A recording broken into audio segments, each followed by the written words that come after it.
Hello, listener, and welcome to Jumpers for Goalposts, the nostalgic 90s and 2000s football podcast. Ever find yourself daydreaming about retro players, goals, and kit sponsors? Then this is the show for you. This week, we travel back to a time when Russell Crowe hit the big screen with Gladiator, Eminem shot to the top of the album charts, and Chelsea beat Aston Villa in the FA Cup final. That's right, it's May 2000. We take a look at the Premiership final weekend as Bradford City and Wimbledon fight it out to stay alive in top-flight football. Meanwhile, Liverpool and Leeds are chasing that last Champions League place. Test yourself in our weekly Balls Against the Wall quiz and listen as we read Steve Bruce's story while he's in the bath. All that, plus we talk transfers, mavericks and madmen. So dust off your cream suits, Spice Boys and girls, and let's get going.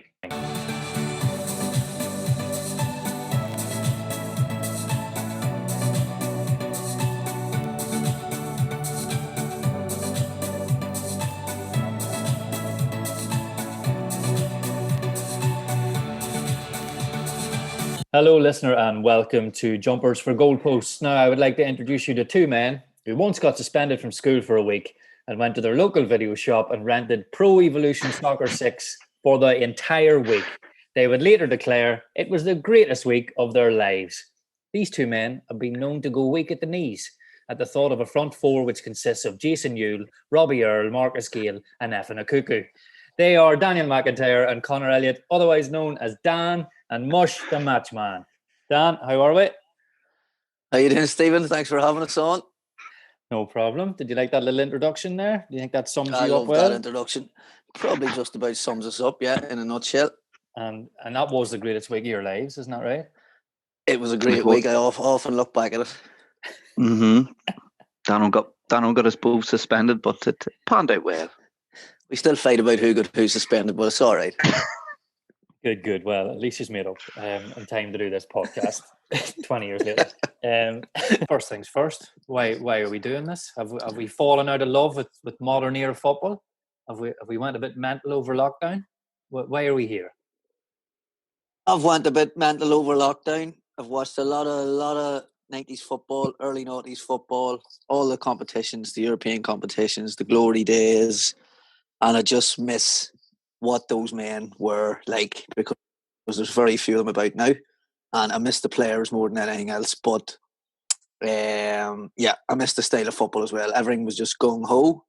And it was just a mad time in football and the best time, in my opinion. Even back then in the 90s, you look at even boys like Keanu when he came in. Obviously, you had people like Keane, even Asprey, just characters galore from all across the world. Like, whereas nowadays they seem that they're very scripted and they're TV polished. And lads, what are we trying to do on this journey? Well, we're basically trying to go back to a time that we loved and live in that time as young men, rather than when we were growing up. We would have been kids watching these guys, so we wouldn't have had a full appreciation for everything that was going on. It's only now when you're older you look back at photographs, videos, old games, classic kits that you appreciate it, and also all the different types of mad stories, mad rumours surrounding transfers, how transfers happened back then as well. Just you could wake up on a Monday morning, for example, which happened. Sorry, it was a Tuesday morning, 1995. You wake up, you hadn't a clue about anything. You read nothing in the papers, and Andy Cole signed for Manchester United for £7 million. And Keith Gillespie went the other way. And Keith Gillespie went the other way. That doesn't happen anymore. It goes on for months and months and months. And then by the time a player signs for a club, you're just like, fair enough. Yeah, it's a long-winded process, isn't it? I think I'm looking forward to educating myself about the fringe players, especially growing up. You might have focused on the starting 11 or the players that were featured on Match of the Day and the little 5-minute segments. There used to be a Match of the Day because, you wouldn't have the extended highlights that we have seen now. And even trying to get footage of games has been quite difficult. You might get 30 seconds of a game here or there and then have to read the match report. So I'm looking forward to delving a bit deeper into squads and seeing who's been signed and who shouldn't have been signed, looking back. Neville Southall comes to mind at 41 and him about 20 stone. Absolutely, yeah, Bradford.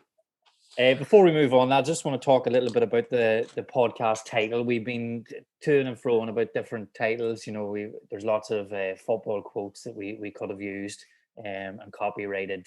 Kevin Keegan and Alex Ferguson and Roy Keane and Rafa Benitez and amongst others. But we went for jumpers for goalposts. It's something, again, nostalgia in our childhood growing up. Dan, do you want to explain a wee bit about that? Oh, I think it's just we were looking for a name that is relevant to the audience portraying a hit, who just grew up at a time where we really did just play football wherever we could, wherever it was possible to set up a game of football. We played games of football, whether it was your parks, your friends' parks, your grandparents' back garden. In the winter, we used to set up pitches in the dining room, you know, put laying down jumpers, whatever you could get your hands on. Yeah. So really, it's just about a little bit of nostalgia and something that everybody can relate to. Mush, you've been known to take the jumpers and throw them over the fence if the game didn't go your way, isn't that right? Yeah, especially considering there was no referees back then, so there's no offside, there's no VAR. So yeah, I tended to have a short fuse, but I play to win. Yes, I'm not there to make friends. So. And I remember a few summers when it was too hot for a jumper, and you just use your t-shirt instead, and then just be bare-chested at the back. I can't really recall this, but as to say, body like Baywatch, face like Crime Watch, and all that. Today we're looking back at the last weekend of the 1999-2000 Premiership season. Manchester United already had the title wrapped up, but there was still lots of business to take care of. We had Liverpool fighting for the last European Cup / Champions League place. Bradford City and Wimbledon were fighting at the bottom in a dog fight to see who could still stay in the league. But before we get to that, we're going to go and talk about a bit of transfer business, and we're going to go with Dan's 5 best bits of business for this season. Dan, what's your top 5? The top 5, and just to say, you could slowly start seeing the transfer fees rising. You know, we had Andy Cole, 6 million plus Gillespie, and then Shearer absolutely smashed it in the summer of 96, going for 15. So fees were really increasing. There were still times for bargains and loans and things of that nature. But my top 5 is, starting with 5, it's a player who came to the Premier League from the old First Division, and that's Robbie Keane, who was signed by Coventry City from Wolverhampton Wanderers for £8 million. All right, it works out for the Premier League an absolute bargain, because obviously Robbie came on to have a lot of clubs, but he was a fantastic Premier League player, a player with a touch of class, and he did well everywhere he went, really.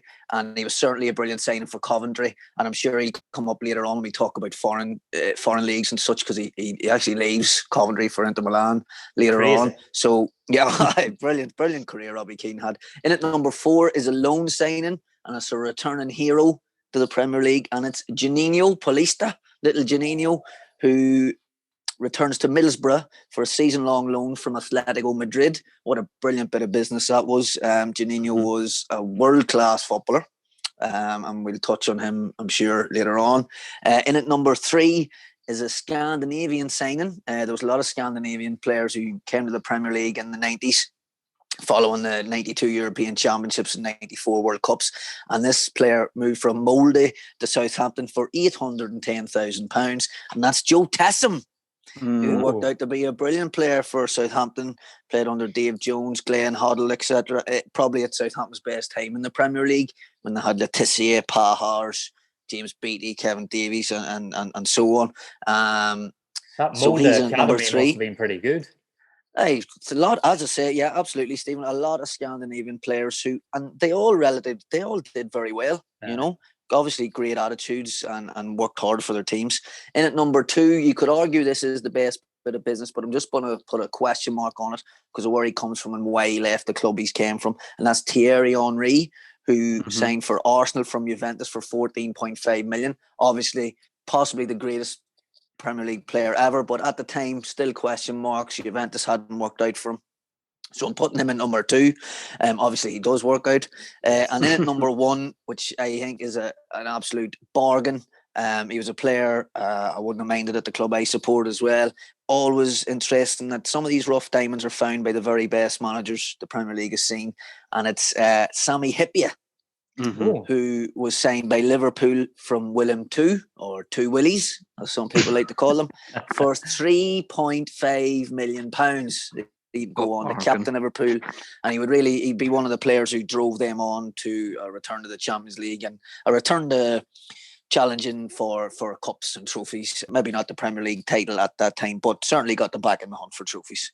So Sami Hyypiä was overall my best bit of business of the 99-2000 season. Mush, have you got a worst bit of business of the transfer window of 99-2000 for us? I just don't have one bad bit of business. I've got a few, Stephen. I'll start off with a man who blamed his studs for a goal at Old Trafford, Massimo Taibe. Oh dear. I'm sorry, but you cannot blame your studs, especially at a club like Manchester United. Also, Chelsea, they wheeled and dealed that season as well too. They brought in Ambrosetti as well, didn't cut the mustard. Arsenal, this may be debatable for a few men, but I'm going to go with David Suker, a proven goal scorer. I just don't think he lived up to the expectation at Arsenal. Also, Leeds United signed Darren Huckerby. Prolific at Coventry, but 40 appearances for Leeds and only 2 goals. And Gee, what happened to him at Leeds? He didn't have a big deal. You know, when this was a Leeds team, that has to be what it is. And this is a Leeds team that had just crept into the Champions League as well too. So another bit of business was by Sunderland. They splashed out 5.4 million on Stefan Schwartz, who had a clause in his contract that said if he were to travel to the moon, his contract would be terminated. So that's surely not true. That's surely what the internet has told me on a few reliable sources, and none of them was Peter Reid as well, let me tell you, or name. But number one worst bit of business is Chris Sutton. Yeah. Signed for £10 million from a relegated Blackburn, and he only chalked up 1 goal in 28 games, which was against United in a final demolition. Proven Premiership goal scorer, whether or not he couldn't cut the mustard or Chelsea style of football, or whether or not him and Vialli didn't see eye to eye, he just, for the money back then, it just didn't all add up. He did end up having a prolific career at Celtic, but for that summer, that for me is the worst bit of business. Yeah, £10 million. You'd want more than 1 goal for that, wouldn't you? Absolutely. I've got one more bit of business I'd like to throw at you lads. Okay, this will be good. A bizarre one. A 34-year-old George Weah moved from Milan to Chelsea in the January transfer window. He'd never been to London. He notches against Spurs in the London derby, and then he goes off on one. Chelsea obviously didn't buy what they thought they were buying, or get what they thought they were getting on loan. A world-class footballer, Ballon d'Or winner, but obviously it's the time it just passed them by. AC Milan don't get rid of players at any time if they're still good enough, no matter what their age. Yeah. So obviously the writing was on the wall for him. Vialli took a punt because something hadn't worked out. Maybe, get the fans behind Chelsea a little bit, and hopefully Weah can give them that little bit of an injection.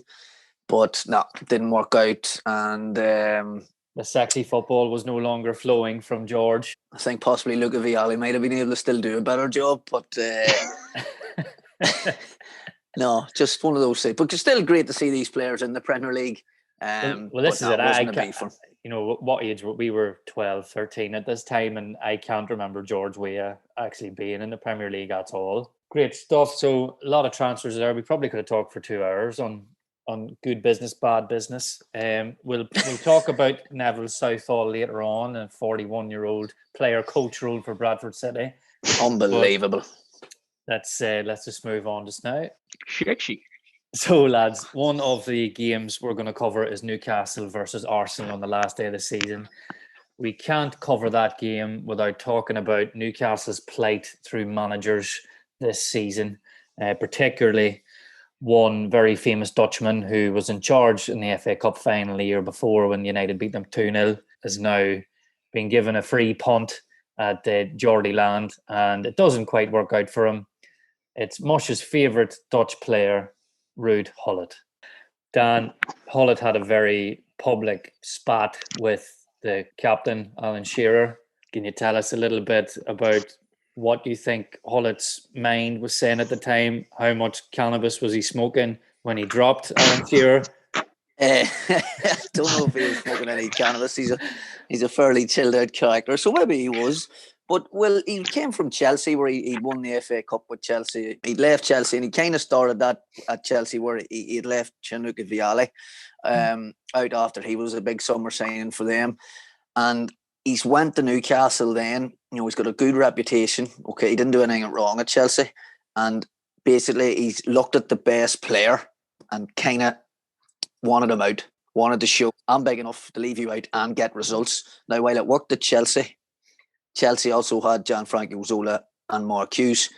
Newcastle didn't have anyone else close to the calibre of Alan Shearer, and he was one of the best footballers in the Premier League. So if you drop Alan Shearer publicly, then defend that decision, you have to win.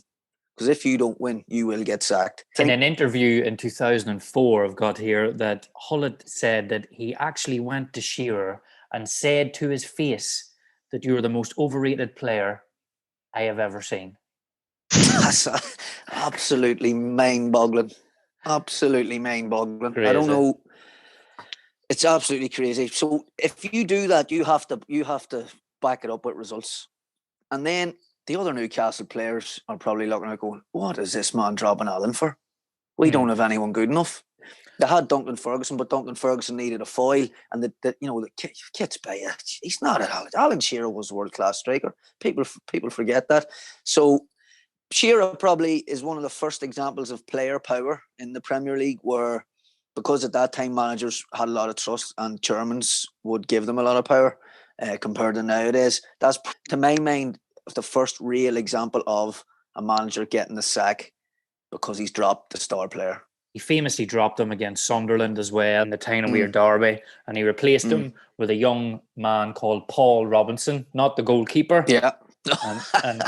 and young Paul didn't stand a chance, and he really did sign his death warrant that day. Poor Ruud, but he did. These things come around, and what they say, when God closes a door, he opens a window, and in, flying through the window, came Sir Bobby Robson. You look back at Newcastle over the last 20 years, and I'd probably say Sir Bobby's the one that he got them ticking over. He got a consistent team out of them. He enhanced players like Nobby Solano. Kieran Dyer had started his career, obviously Alan Shearer up top. After Gullit publicly destroying him, you can't drop a man like Alan Shearer, but Sir Bobby, he'd done it at Barcelona. I know the term legend is thrown about a lot, but in terms of managerial appointments, this would be up there, because he got the fans and the fans got him, and he kind of stabilised Newcastle at that period, because I think they kind of thought they were a top 2, top 4 club, but realistically they were just, top half. So he kind of balanced it, and the romance between Sir Bobby and the fans paid off, and the performances on the field started to elevate then into the next season going forward. And Sir Bobby will be in charge of the Geordies for our game which we're covering next, which is Newcastle versus Arsenal on the last day of the 99-2000 season, and it's coming up right after this. Ruud, many commiserations. He must be very disappointed having lost that derby match. Yeah.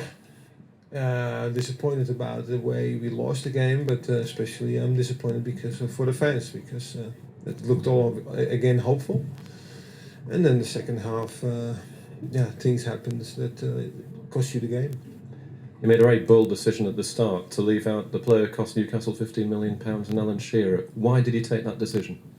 I think that the players did well who played the last game against Wimbledon, and they deserved another chance, and it went well.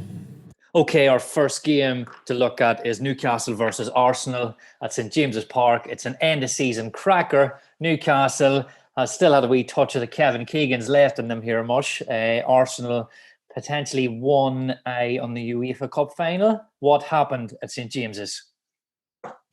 Yes, thank you very much, Stephen. Yes, Arsenal certainly had 1 eye on the UEFA Cup final, while Newcastle still had 1 eye on sexy football. Newcastle started out with Shea Given in the onion bags, a back four of Howie, Dabby Das, Griffin and Warren Barton. Andy Griffin, was it? No, Peter Griffin. He was Okay, it was Andy Griffin. Oh, all right. Okay, good. A midfield four of Like to Kick, sponsor board Kitspaya, Rob Lee, Gary on speed, and wee Nobby Solano with a young Kieran Dyer in behind Alan Shearer. It was his Pro Evo name. Arsenal, as I said, 1 eye on the UEFA Cup final. I think Wenger, he smoked a 20 deck, had a bag of tins and thought, you know what? I'll go with Alex Manninger in the bags, Winterburn at the back, along with the straightest fringe you've ever seen, Oleg Luzhny, in beside the thuggish Martin Keown and a Winston at left back. A midfield of, I'm not going to lie to you, 2 of these boys I'd never heard of. Vernanza, sounds like an Italian dessert, along with Miles, Ray Parlour on the right, and a young Ashley Cole left wing, along with big Nwanku Kanu up top with Sukur. Nobby Solano, he gave Arsenal the ghosts all day. He was nobbling away and he drifted a ball into the box. Luzhny's fringe couldn't handle with it. Shearer flicked it over and Gary Speed sped in to thump it into the back of the net. 1-0 to the Geordies. Didn't take Arsenal long to respond. A floated ball over the top. Kanu left Dabby Das for dust, and his big, long, 7-foot legs seeing Shea given off his line, and he just says, how you like that, Shea? Dinked him, cheeky lob, 1-1. But Newcastle, they won a free kick 25 yards out for goal. Speed and Nobby stood over it, but there was only one man stepping up to smash this into the back of the net. Big Alan Shearer. Alex Manninger, Arsenal's number 2 for so long, while he was picking his second one out of the net. That was Shearer's 30th this season and his 300th career goal. Not bad for a man who hasn't smiled since 1995. Half-time, Newcastle 2, Arsenal 1. Good flowing move from Arsenal in the second half. It fell to Kanu on his size 23 boot, and he slipped it through into Stefan Melch, who slotted it past wee Sheze for 2-2. Then Newcastle won a corner, and who else was going to hit it but wee Nobby Nuts? His delivery was met with speed again by Gary Speed. His 13th goal of the season, 3-2 Newcastle. Nobby was at it again, this time laying off Andy Griffin, not Peter Griffin, but Andy, after good work by Crystal Mia's head and man Kitspaya, and Griffin notched his first ever goal for the Geordies after a horrendous injury.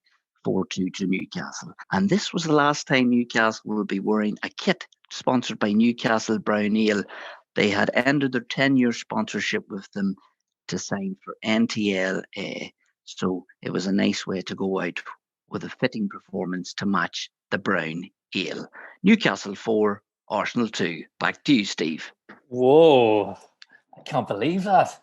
They should never have got rid of Nuki Brown Ale. Was that? It must have been a law change or something. God, I'd love a Nuki Brown Ale right now.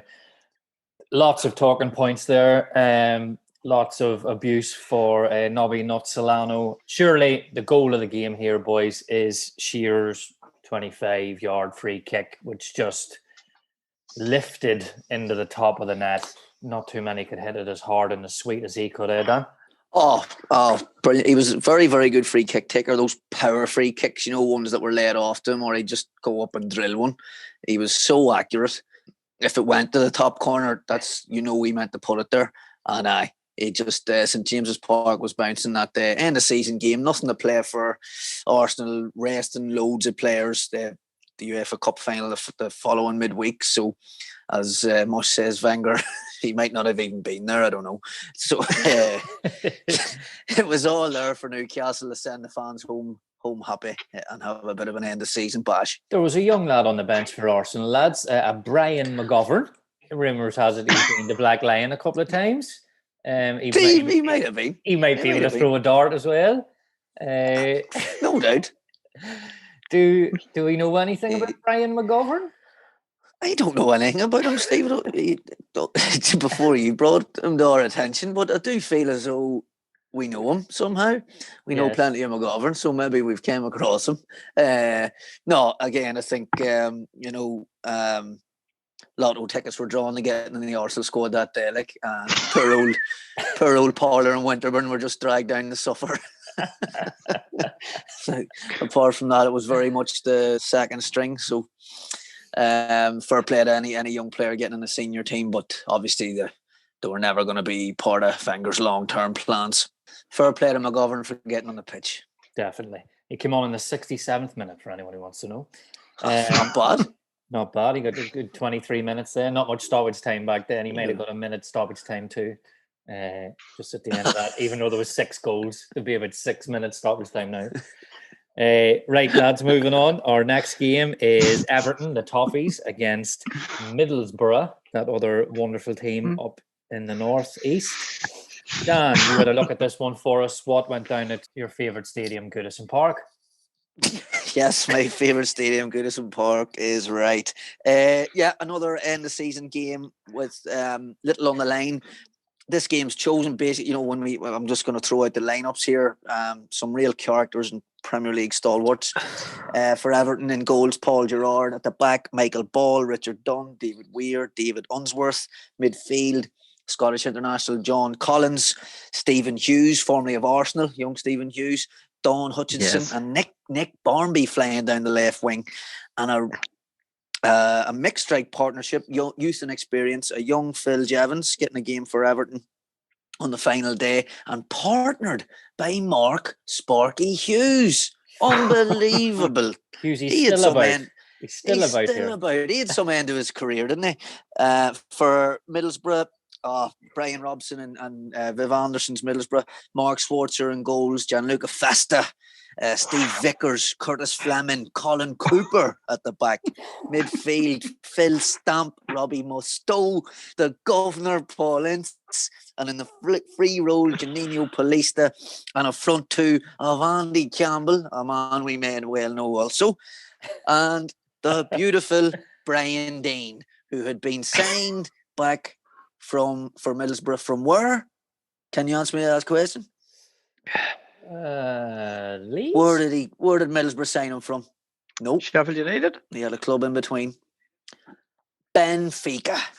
Oh, Jesus Christ. He had a lovely year in the sun. Benfica for a year. Good lad, Brian. He had a year in the sun with Graham Souness and a few other Premier League stalwarts.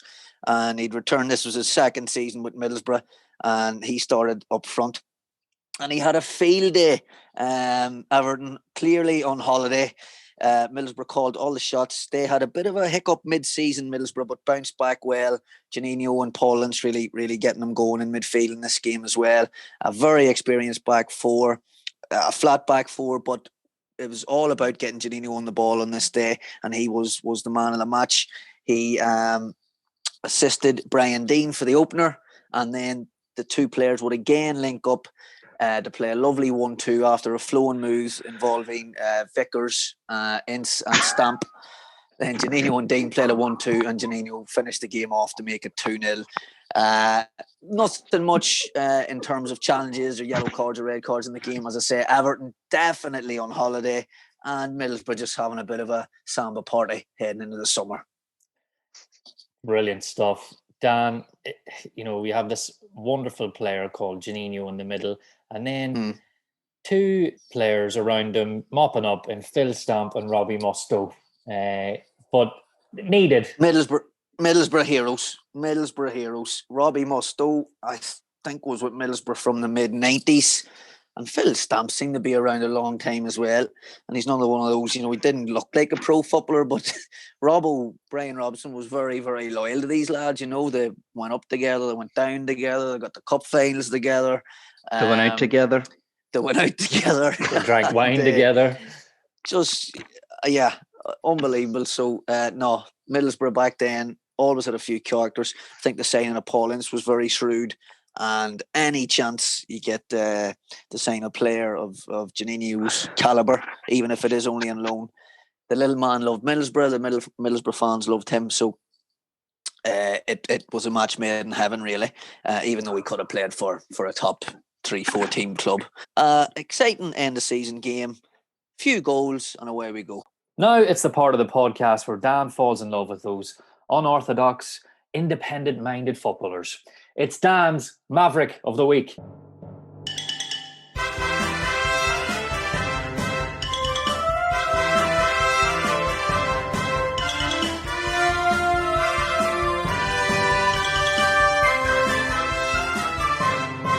This week's Maverick of the Week is Juninho Paulista, and we've seen him in the Premier League for Middlesbrough on 3 occasions. Some working out better than others, and I just want to go through his career. He started off at Sao Paulo and was signed firstly by Middlesbrough in the summer of 1995, helping them secure a mid-table finish in the season 95-96. 96-97 was an up-and-down season for Middlesbrough. We'd probably remember it well. They got the League Cup final beaten by Leicester, FA Cup final beaten by Chelsea, and they were relegated on the final day of the season after getting drawn 1-1 with Leeds United at Ellen Road. There's that famous image of Brian Robson picking Juninho up off the floor. The little man's in tears. He was never going to go and play in the old Division 1, so he had to leave and he moved to Atletico Madrid. Mixed fortunes in Spain, was in and out of the team, and the chance came for him to return to Middlesbrough for this season that we're talking about today, 1999-2000, and there was a smile back on his face again. He had a really, really good season, 15 assists, 5 goals, and really helped Middlesbrough secure Premier League status comfortably. Way back home to Brazil then to help get them prepared for upcoming World Cups and train forces way back into the squad. He played for Vasco da Gama, a club we would know well from World Club Championships. He played for Flamengo as well, spent a year there. And then in 2002, he was part of the Brazil squad that won the World Cup, played in a few games as well, came on in the final, Big Phil Scolari's team, and then would return to Middlesbrough. If you'd just taken on the Middlesbrough job like Steve McLaren has, who's your signing going to be? It's going to be Juninho. So Steve McLaren brings the wee man back home. He spends another 2 seasons there. And I love this story. In 2004, he wins the League Cup with Middlesbrough after, a lot of heartache with the relegation and losing cup finals. He finally gets his hand on a trophy with them. He retired, obviously, as a legend at Middlesbrough. He officially retired in 2008, right? But he came out of retirement in 2010 to become player president of his hometown club, Ituano in Brazil, a local club, and he helped them stay up. He helped them avoid relegation as player president. He was then awarded a testimonial by Middlesbrough, even though he didn't play for the club, for 10 years, your traditional testimonial. Yeah. And he helped them in his testimonial game. The Middlesbrough Legends team beat PSV Eindhoven Legends 3-2. He's a little magic man. He was a fantastic player, a wonderful playmaker, a player who punched above his weight, scored goals, created goals. And I think everything I've read about him has been nice. And he is summed up by literally what you would see on the TV in front of you. A skillful player who played football the right way and really had a very interesting career. He's still beloved by Middlesbrough fans today. Brilliant player. I just remember this massive smile he used to have on the pitch, sort of like a Ronaldinho before his time. With all due respect to Middlesbrough Football Club, why was he there 3 times when the guy is a World Cup winner, obviously a world-class player? What happened that he had to, again, with all due respect to Middlesbrough, he probably did love the club. Why did he have to keep going back to the Northeast and, being loaned out by Atletico Madrid? What? It's bizarre. For me, it's all about being comfortable. He knew the area. He knew the fans, knew the club. He had a home there. He knew he would play. And that's what he needed to do was play to prepare, try and force his way back into the Brazil squad for World Cups and so on.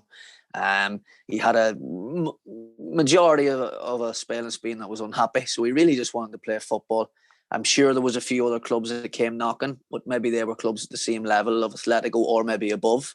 So he's just thinking, I've got to play. I know a club that'll play me.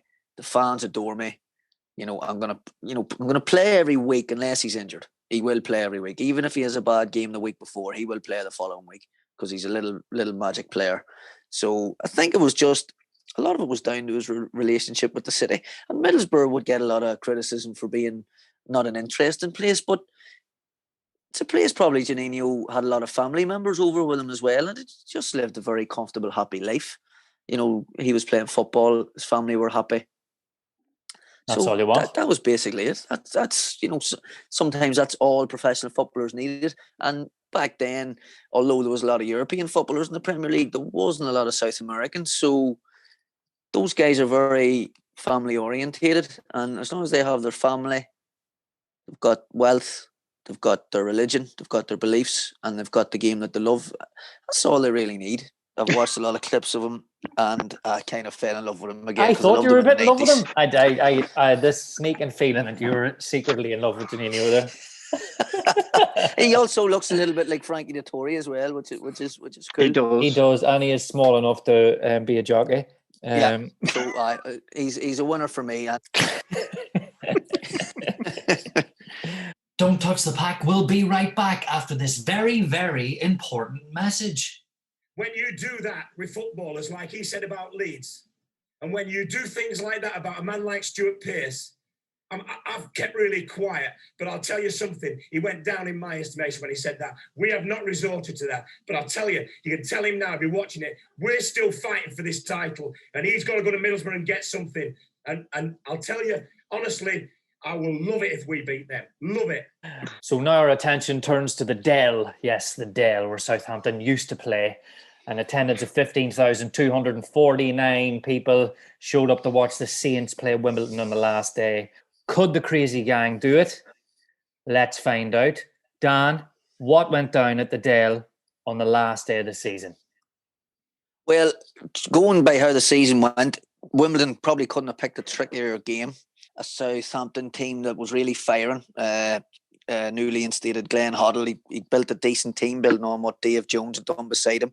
He had a couple of lovely players. So just bouncing off the lineups here, Southampton's lineup with Neil Moss in goals, back four of a young Wayne Bridge, who'd been brought in by Glenn Hoddle from the reserves, Tahar El Khalej, a Moroccan centre back, Klaus Lundekvam, the ever reliable Norwegian centre back for Southampton, and Jason Dodd, another stalwart.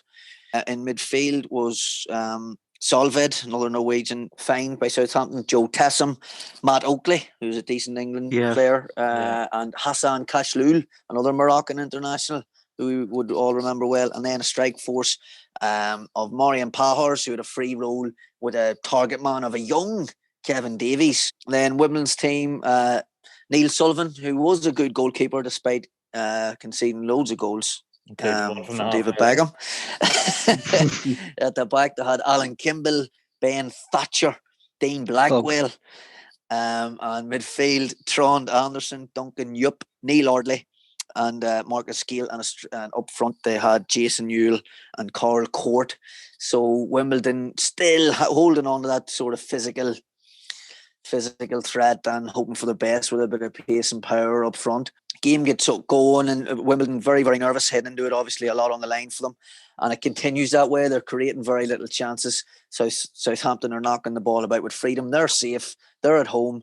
They just want to give the fans a good day out, and they've got Kashlul in particular, along with Marian Pahars, is running the game.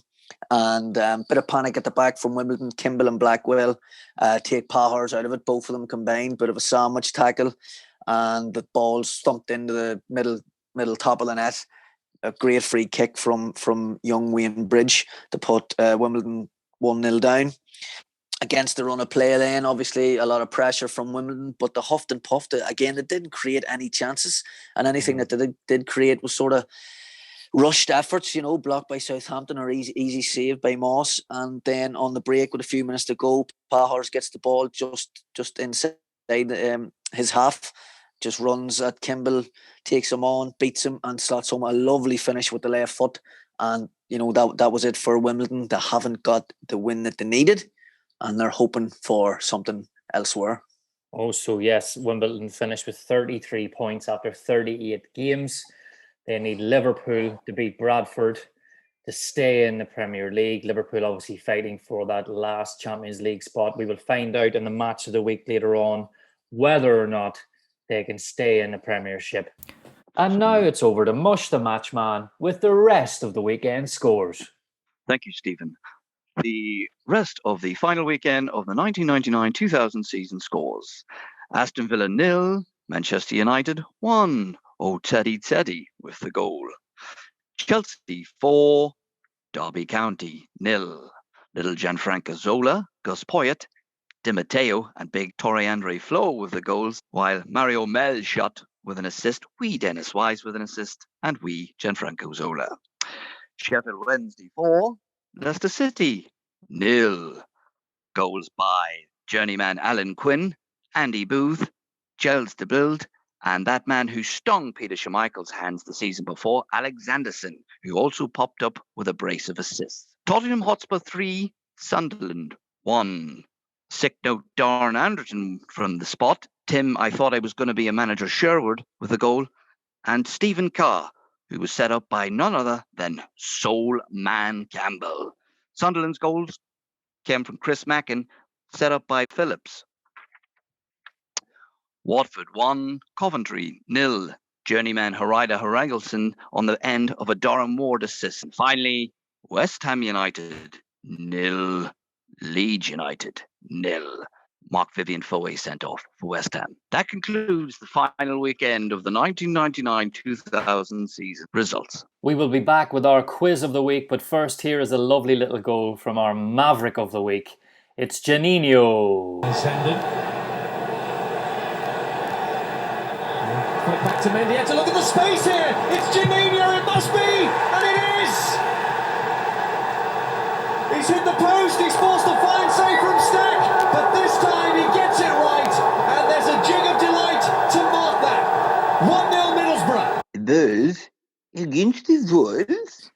This week's Balls Against the Wall quiz is sponsored by the ball that Matt Letizia powerfully sent through Massimo Taibi's legs in a 3-3 draw at Old Trafford between Southampton and Manchester United. To see this ball, you must visit Matt Letizia's house, where it sits on his mantelpiece. Oh, what a ball! Yes, welcome to the Balls Against the Wall quiz, the quiz where I pit Dan against Mush to see who has the best football knowledge. Lads, it's going to be a big one this week. We're going back to 99, 2000. All the questions are about that year.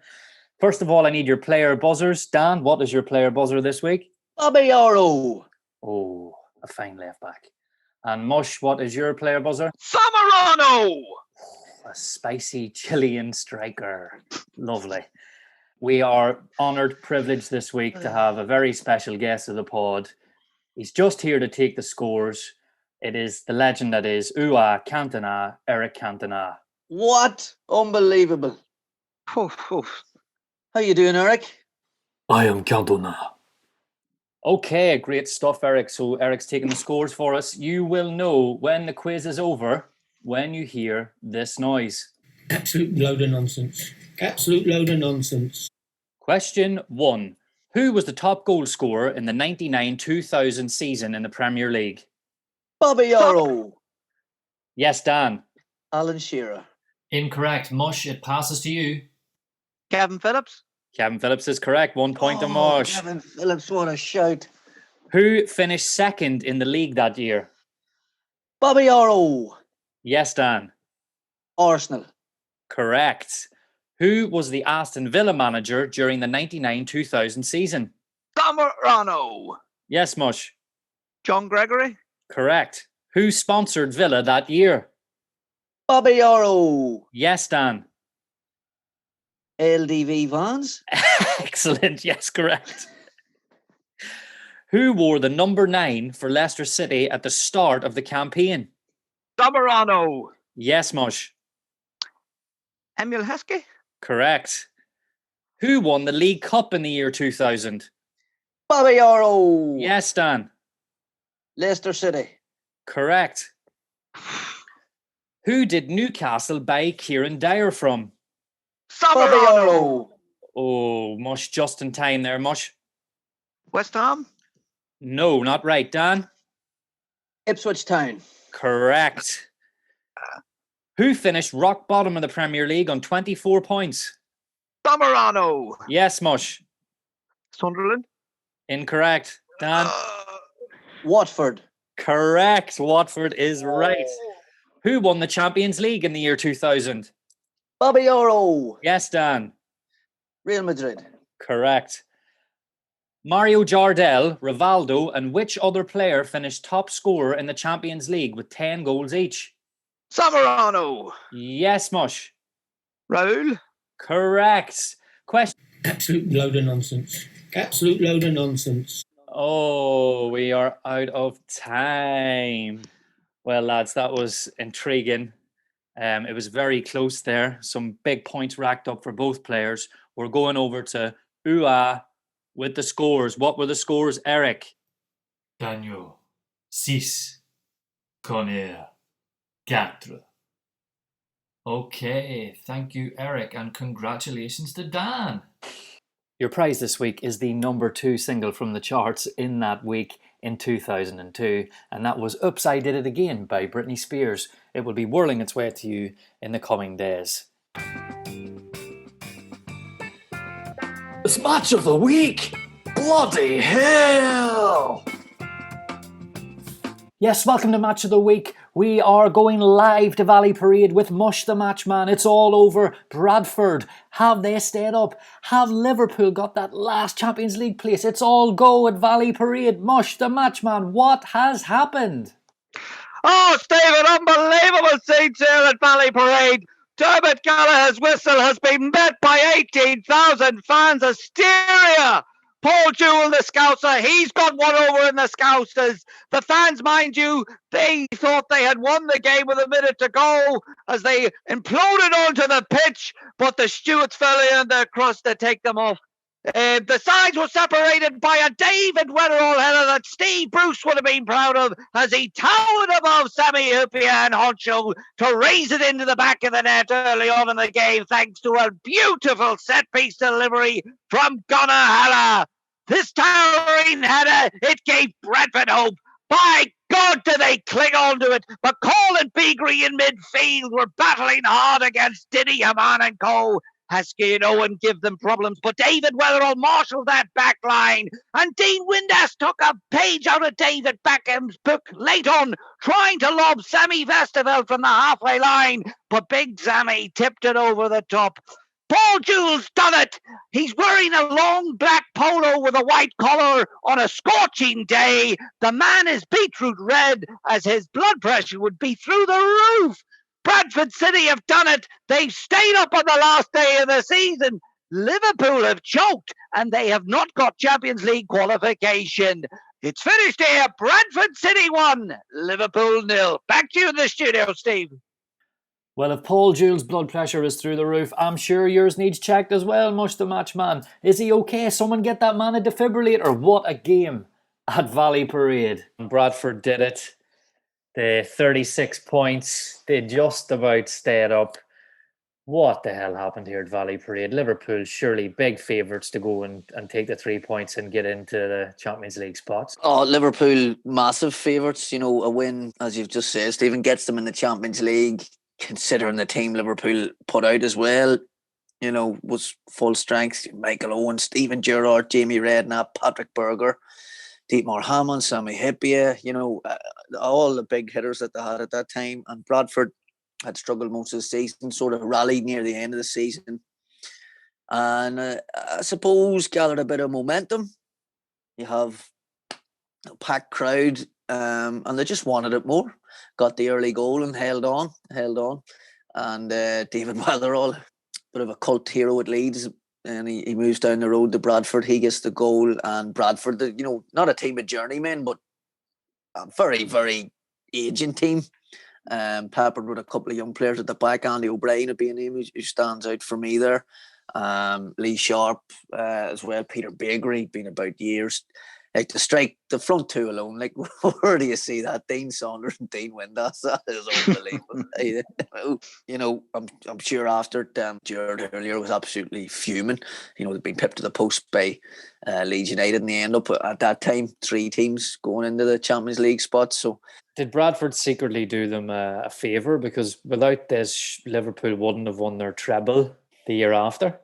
The year after they won the 3 cups. I don't think Gerard Houllier would have seen it that way at the time, but maybe it just showed that they were just missing a bit of something, bit of spark on that final day, that he had to go again in the market, which he did. I think he went out and signed 5 or 6 players the following summer. Babbitt and McAllister. I just didn't have the legs on the day just to carry them through. But on the outside looking in, they really just blew a magnificent chance. And fair play to Bradford. They would have been tipped to go down from the very first ball kicked in August, so they did really well. A young Paul Jewell in charge of them. He would have been in his early 30s at the time, so you know, they really, really did well. And I'm sure the likes of Sharp, McCall, Bakery, Saunders helped them out quite a bit. Mush, an old school pitch invasion here, about a minute before the game actually blew up. That was great to see. Yeah. I'm sure you loved looking at that. The fans should have held their horses. I don't know what they had thought. I don't know why they had thought the game had finished. But looking back, the stewards had earned their crust that day, because to get the couple of hundred which had invaded the pitch back off is probably one of the highlights of the day. Because there wasn't much to go about in action in this game, as Bradford dug deep and Liverpool didn't really muster up much that day. So, unfortunately, lads, the crazy gang have got the chop here. A sad ending for a very cult team of the 90s. Brilliant characters throughout the years of Vinnie Jones, Dennis Wise, those front players that we talked about earlier, including Robbie Earle and Marcus Gale. Sad to see them go down, Dan?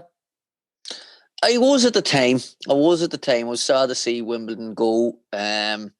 That had been a big part of the Premier League in the 90s, obviously in the late 80s, they won the FA Cup, but they'd really, they punched above their weight for years. And just when Joe Kinnear left them due to ill health at the time, they just lost something.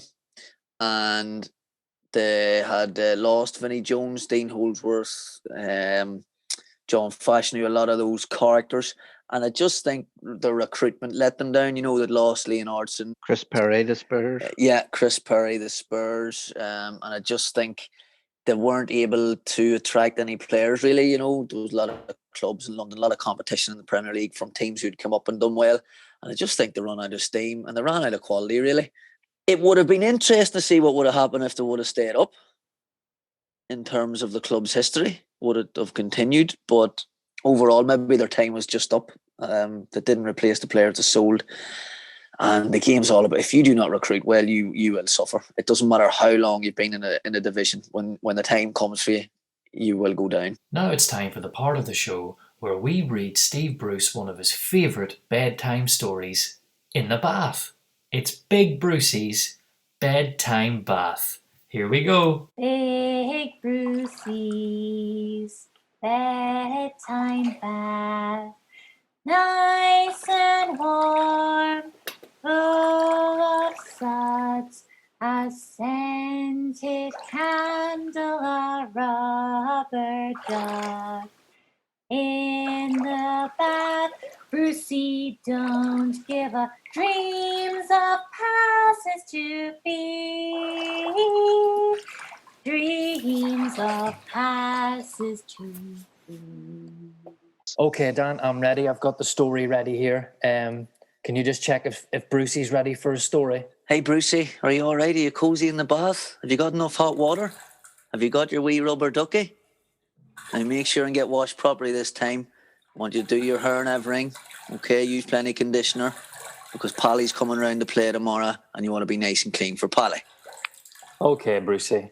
This week's story comes from one of your favourite people, Paul Merson, and his autobiography, How Not to Be a Professional Footballer. When Gaz, Paul Gascoigne, started drinking at our shared pad, I soon caved in. One Sunday, I got back on the booze, but given that I was sharing a house with football's favourite nutter, our session had a crazy twist. We started playing a drinking game that Gaz knew, which involved sleeping tablets and red wine. If it sounds suicidal, that's because it was. Gaz would send Jimmy Five Bellies to a fancy hotel to buy the grog. He used to go there himself quite a bit to relax, but he couldn't have bought any booze there without word getting back to the club. Living in Middlesbrough was like living in that Jim Carrey movie, The Truman Show. I would see a familiar face in the health club in the morning. Then I'd see them at the supermarket in the afternoon. If I went out to a restaurant in the evening, chances are I'd see them there as well. It was a real goldfish bowl existence, and as professional footballers, we couldn't get away with anything. For the game, Gaz wanted the wine from this one particular hotel because it was nice stuff. But I swear Jimmy was going to the local Spar to get it because it tasted like vinegar. It was my first drink in 3.5 years. When Jimmy came back, we all started knocking back, glass after glass. We'd drink a glass, then take one of Gaz's sleeping tablets. The game was based on stamina. Whoever stayed awake the longest won and scooped up a few grand in bets. We played the game a few times while Gaza was living with me. It's a miracle it didn't kill one of us. But it's all we had to do, because there was nothing else to keep us occupied up there. In Newcastle, you could lose yourself a little bit in the town, because it was so big.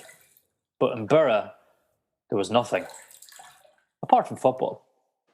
Did you enjoy that, Brucey? Good. Good night, Brucey. Sleep tight. And don't let Gary Pallister bite.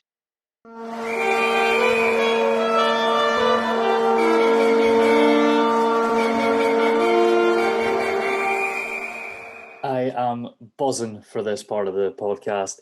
So each week we're going to pick a player that looks like a character from The Simpsons to go into our Simpsons Lookalike 11. Dan, you very luckily got to have the first pick. Who have you gone for? So straight into the team, the Simpsons Lookalike 11 this week is Gilles Gramondi, the Arsenal utility man, who is the spitting image of Marge Simpson's bowling coach, Jacques. Jacques also tries to steal Marge Simpson from Homer and start an illicit affair with her, much like the affair Gilles Gramondi had with Ray Parlour. So can we'll just get this clear that it's simply lookalike, it's not characteristic. So you're not trying to imply that Gilles Gramondi met married women in his spare time. I cannot speak for Gilles Gramondi, but I'd like to think that he possibly did. And what, he taught them how to bowl and brought them out to brunch? Oh, loads of brunches. The Frenchies didn't drink at Arsenal, so they had to be up to something. You know about brunch, Mush, don't you? Yes, it's not quite breakfast, it's not quite lunch. But you get a good meal. But you get a substantial meal. Exactly. So that's a great first pick there for Dan. Gilles Gramondi going straight in to the centre midfield of our Simpsons Lookalike 11. Superb. Well, listener, that's it for the pod this week. We hope you enjoyed it. Please join us next week, where we will take a trip back to March 2002. Our match of the week is West Ham versus Manchester United. We will drop down a division to cover the infamous Battle of Bramall Lane, and we go deep into Europe to cover one of Serie A's top teams in our Euro match of the week. We will also have our weekly quiz. Brucey will be splashing about in his bath, and I will be picking the next player in our Simpsons Lookalike 11. We would really like to hear from you, listeners, so if you have any requests for a period of football that you would like covered, if you've got good stories about games you've been to or football personalities that you've met, or maybe a bizarre fact that would enlighten us all on the pod, football related of course, you can get in touch via email at jumperspodcast@gmail.com. That's jumperspodcast@gmail.com. Or contact us on Twitter. Our handle is at jumpersforgoal4. That's at jumpers4, F-O-R, goal and the number 4. We have an absolute tune for you coming up to play us out this week, folks. Unfortunately, due to rights reasons, we can only play a short clip, but I do encourage you to go and download it from wherever you download music. It's England and Manchester United striker Andrew Cole with his hit Outstanding. So it's good night from me, and it's good night from Dan. Say good night, Dan. Good night, Dan. And it's good night from Mush The Match Man. Say good night, Mush. Good night, Mush. See you next week. Yeah, Andy Cole, break it down. Tell the world my name, who's that Andy Cole? I blaze the scene, score the goals. Keep my eyes on the prize, my inspiration. To celebrate life, to rock the nation. Gather round, get close to me. Here's a VIP to my private party. Outstanding. Oh, come on.